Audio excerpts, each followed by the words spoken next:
Hello friends, आपका स्वागत है आपके यूट्यूब चैनल एज स्टडी 0.1 में।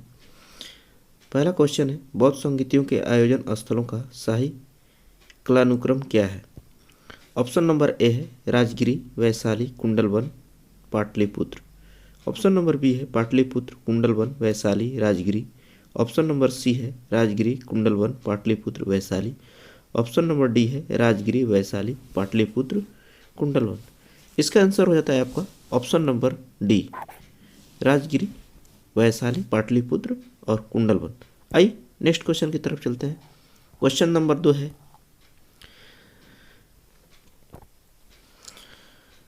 दिल्ली सल्तनत में लाख बख्श किस शासक को कहा गया। ऑप्शन नंबर ए है Alauddin Khilji, B Mohammad bin Tughlaq. Option number C है Qutubuddin Aibak. Option number D है सिकंदर लोदी। इसका आंसर हो जाता है आपका आंसर हो जाता है option number C, Qutubuddin Aibak.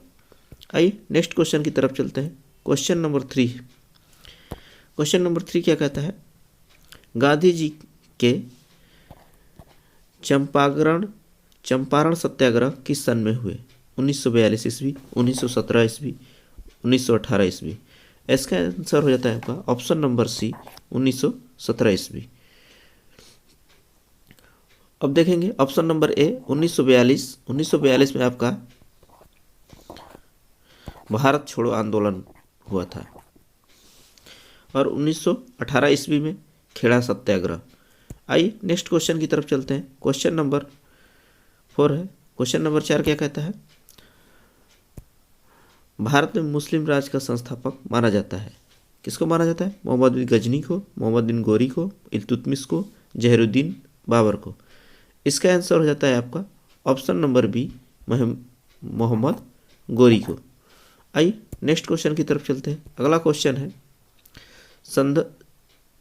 सैंधव सभ्यता की जनसंख्या मिश्रित प्रजाति की थी, निम्नलिखित में से कौन इसमें शामिल नहीं थी।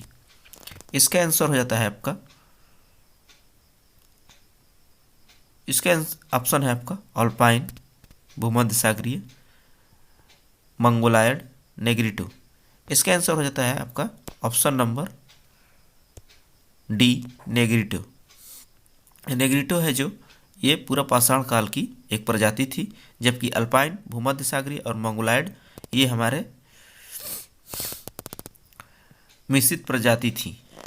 आइए नेक्स्ट क्वेश्चन की तरफ चलते हैं। अगला क्वेश्चन है क्वेश्चन नंबर 6। क्वेश्चन नंबर 6 क्या कहता है, निम्नलिखित सैंधव स्थल में घोड़े की अस्थियों के अवशेष कहाँ से मिले हैं। इसका ऑप्शन है सिरकोटडा, बी है कोट दीजी, सी है चंदहुदड़ो, डी है लोथल। इसका आंसर हो जाता है आपका ऑप्शन नंबर ए, सुरकोटदा। आइए नेक्स्ट क्वेश्चन की तरफ चलते हैं। अगला क्वेश्चन है क्वेश्चन नंबर 7। क्वेश्चन नंबर 7 क्या कहता है, देखेंगे, निम्नलिखित में से किस अधिनियम द्वारा गवर्नर जनरल की परिषद में एक विधि सदस्य की अभिवृद्धि हुई। ऑप्शन नंबर ए है मॉन्टेग्यू चेम्सफोर्ड सुधार एक्ट 1919। ऑप्शन नंबर बी है भारत सरकार अधिनियम 1935। ऑप्शन नंबर सी है भारत परिषद अधिनियम 1861। ऑप्शन नंबर डी है चार्टर अधिनियम 1833। इसका आंसर हो जाता है आपका ऑप्शन नंबर डी, चार्टर अधिनियम 1833। आइए नेक्स्ट क्वेश्चन की तरफ चलते हैं। अगला क्वेश्चन है क्वेश्चन नंबर 8। क्वेश्चन नंबर 8 आपका क्या कहता है, देखेंगे, भारत सरकार अधिनियम 1935 में उल्लेखित निर्देशों के दस्तावेज भारत के संविधान में 1950 में किस रूप में समाहित किए गए।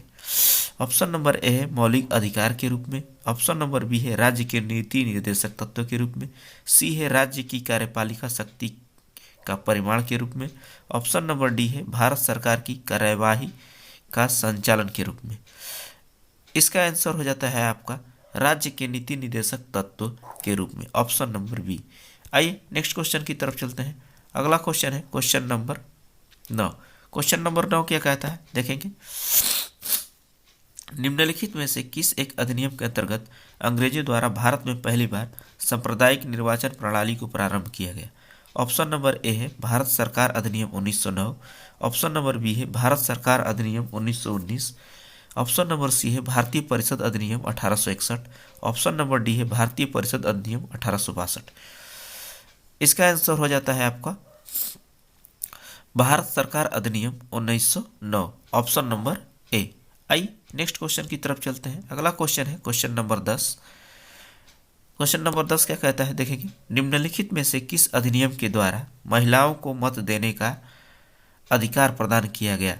1858 के भारत सरकार अधिनियम, 1909 के भारत परिषद अधिनियम, 1919 के भारत शासन अधिनियम, 1935 के भारत शासन अधिनियम। इसका आंसर हो जाता है आपका ऑप्शन नंबर सी, 1919 के भारत शासन अधिनियम।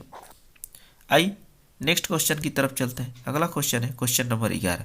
क्वेश्चन नंबर 11 क्या कहता है देखेंगे, निम्नलिखित में से किस अधिनियम के द्वारा केंद्र और राज्यों के बीच शक्तियों के बंटवारे की व्यवस्था की गई? ऑप्शन नंबर ए है मार्लेमेंटो सुधार, ऑप्शन नंबर बी है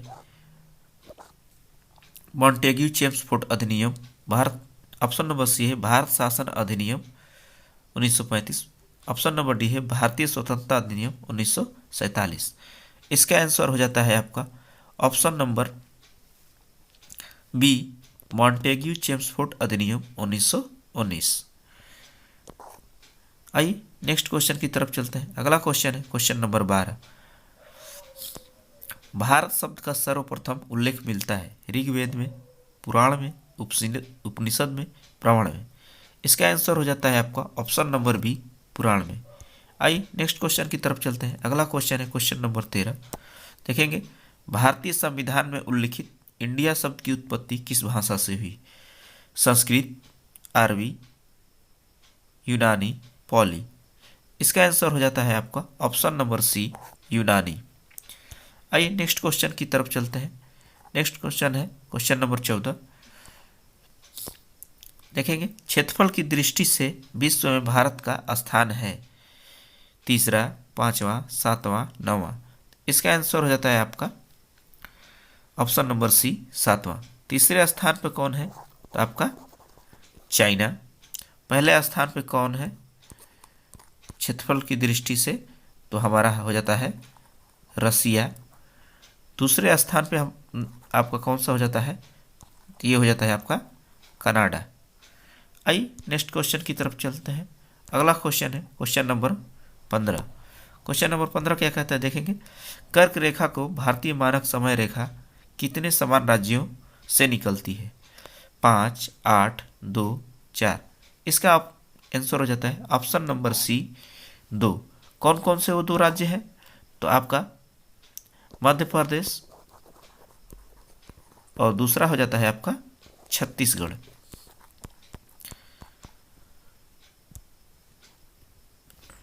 आपके 8 राज्यों से क्या निकलती है? तो 8 राज्यों से आपकी कर्क रेखा जाती है, जबकि 5 राज्यों से आपकी मानक समय रेखा गुजरती है। आइए नेक्स्ट क्वेश्चन की तरफ चलते हैं। अगला क्वेश्चन है भारत का सुदूर पूर्वी बिंदु स्थित है? ऑप्शन नंबर ए है नागालैंड, बी है अरुणाचल प्रदेश, सी है मणिपुर, डी है असम। इसका आंसर हो जाता है आपका option number B, Arunachal Pradesh. आइए नेक्स्ट क्वेश्चन की तरफ चलते हैं। अगला क्वेश्चन है क्वेश्चन नंबर 17। भारत का कुल देशांतरीय विस्तार कितना है? 29 डिग्री 2 मिनट पूर्वी देशांतर, ऑप्शन नंबर बी है 29 डिग्री 18 मिनट पूर्वी देशांतर, 29 डिग्री 20 मिनट पूर्वी देशांतर, 29 डिग्री 30 मिनट पूर्वी देशांतर। इसका आंसर हो जाता है आपका 29 डिग्री 18 मिनट पूर्वी देशांतर, ऑप्शन संख्या बी। आइए नेक्स्ट क्वेश्चन की तरफ चलते हैं। अगला क्वेश्चन है अर्थशास्त्र का जनक किसे कहा जाता है? एडम स्मिथ को, J.M. केन्स को, मार्शल को, रेगुलर फ्रिस को। इसका आंसर हो जाता है ऑप्शन नंबर ए, एडम स्मिथ को। आइए नेक्स्ट क्वेश्चन की तरफ चलते हैं। अगला क्वेश्चन है जेम का पूर्ण रूप है? ऑप्शन नंबर ए है जनधन आधार मोबाइल, बी है जनता आधार मोबाइल, सी है Jan Dhan associated mobile, option number D है जनता आधार मशीन। इसका आंसर हो जाता है आपका option number A, Jan Dhan Aadhaar mobile. आइए नेक्स्ट क्वेश्चन की तरफ चलते हैं। अगला क्वेश्चन है the theory of income employment and interest पुस्तक के लेखक कौन है? ऑप्शन नंबर ए है Samuelson Samuelson Marshall Robertson J.M. Keynes. इसका आंसर हो जाता है आपका option number D J.M. Keynes. आइए नेक्स्ट क्वेश्चन की तरफ चलते हैं। अगला क्वेश्चन है भारत में कौन सी अर्थव्यवस्था विद्यमान है? पूंजीवादी अर्थव्यवस्था, मिश्रित अर्थव्यवस्था, चक्रीय अर्थव्यवस्था, अविकसित अर्थव्यवस्था। तो भारत में आपका मिश्रित अर्थव्यवस्था विद्यमान है। आइए नेक्स्ट क्वेश्चन की तरफ चलते हैं। अगला क्वेश्चन है वह अर्थव्यवस्था जो अपनी आवश्यकताओं के अनुरूप वस्तुओं और सेवाओं के उत्पादन में समर्थ होती है कहलाती है। क्या कहलाती है? मिश्रित अर्थव्यवस्था, आत्मनिर्भर अर्थव्यवस्था, आश्रित अर्थव्यवस्था, परस्पर निर्भर अर्थव्यवस्था। तो इसका हो जाता है आपका ऑप्शन नंबर बी आत्मनिर्भर अर्थव्यवस्था। आइए नेक्स्ट क्वेश्चन की तरफ चलते हैं। क्वेश्चन नंबर 23 क्या कहता है निम्नलिखित में से कौन से समूह में बैक्टीरियल रोग दिए गए हैं? रोग नहीं, यहाँ पे रोग कर लेंगे। ऑप्शन नंबर ए है tetanus, tuberculosis, measles. Option number B है diphtheria, leprosy, plague. Option number C है cholera, typhoid, mumps. Option number D है मलेरिया, मम्मस, पोलियोमाइलाइटिस। इसका आंसर हो जाता है आपका option number B diphtheria, leprosy और प्लेग, जो बैक्टीरियल रोग हैं। आइए नेक्स्ट क्वेश्चन की तरफ चलते हैं। क्वेश्चन नंबर 18 अमाशय में अम्लता का उपचार करने के लिए प्रयुक्त अम्ल है caustic soda, caustic potash, milk of magnesia, lunar caustic. इसका आंसर हो जाता है आपका option number C milk of magnesia. आइए नेक्स्ट क्वेश्चन की तरफ चलते हैं। अगला क्वेश्चन है अफ्लाटॉक्सिन नामक खाद्य विषाक्तता किसके कारण होती है? जीवाणु, ऑक्सीजन की कमी, कवक, विषाणु। इसका हो जाता है आपका आंसर ऑप्शन नंबर सी कवक। नेक्स्ट क्वेश्चन की तरफ चलते हैं। अगला क्वेश्चन है किसी व्यक्ति के दृष्टि वैषम्य किसके कारण होता है? नेत्र लेंस के अपारदर्शी होने के कारण, बी है नेत्र कोटरों में नेत्र गोलक के एक ओर झुके होने के कारण, सी है कार्निया की आकृति असामान्य होने के कारण, डी है नेत्र गोलकों में अत्यधिक तरल दबाव के कारण। इसका आंसर हो जाता है आपका नेत्र गोलकों में अत्यधिक तरल दबाव के कारण, ऑप्शन नंबर डी। आइए अगले क्वेश्चन की तरफ चलते हैं। अगला क्वेश्चन है प्रयोगशाला में सिल्वर नाइट्रेट विलयन को भूरे रंग की बोतलों में रखा जाता है क्योंकि यह सफ़ेद बोतलों में क्रिया करता है। भूरी बोतलें प्रकाश के प्रवाह को अपने अंदर आने से रोकती हैं। भूरी बोतलें इसके साथ क्रिया नहीं करती, भूरी बोतलें इसके साथ क्रिया करती हैं। इसका आंसर हो जाता है आपका ऑप्शन नंबर बी भूरी बोतलें प्रकाश के प्रवाह को अंदर आने से रोकती हैं। आइए नेक्स्ट क्वेश्चन की तरफ चलते हैं। अगला क्वेश्चन है जब कोई व्यक्ति इंद्रधनुष देखता है तब सूर्य की स्थिति व्यक्ति के संदर्भ में होगी। ऑप्शन नंबर ए व्यक्ति के सम्मुख, ऑप्शन नंबर बी है व्यक्ति की पीठ पीछे, ऑप्शन नंबर सी है व्यक्ति के दाएं तरफ, ऑप्शन नंबर डी है व्यक्ति के बाएं तरफ। इसका आंसर हो जाता है ऑप्शन नंबर बी व्यक्ति की पीठ के बाएं तरफ, पीछे।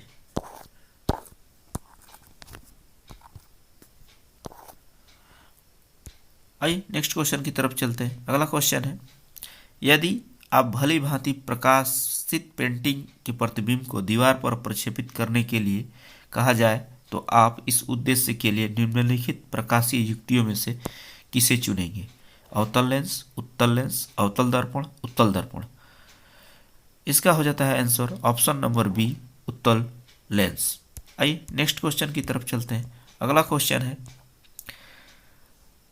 फोटोग्राफी में उपयोग किया गया प्रकाश संवेदक यौगिक है silver chloride, silver sulphide, silver bromide, silver oxide. इसका आंसर हो जाता है आपका silver bromide, option number C. Thank you for watching this video. अगर सेशन अच्छा लगा हो तो प्लीज़ वीडियो को लाइक, शेयर और चैनल को सब्सक्राइब जरूर करें।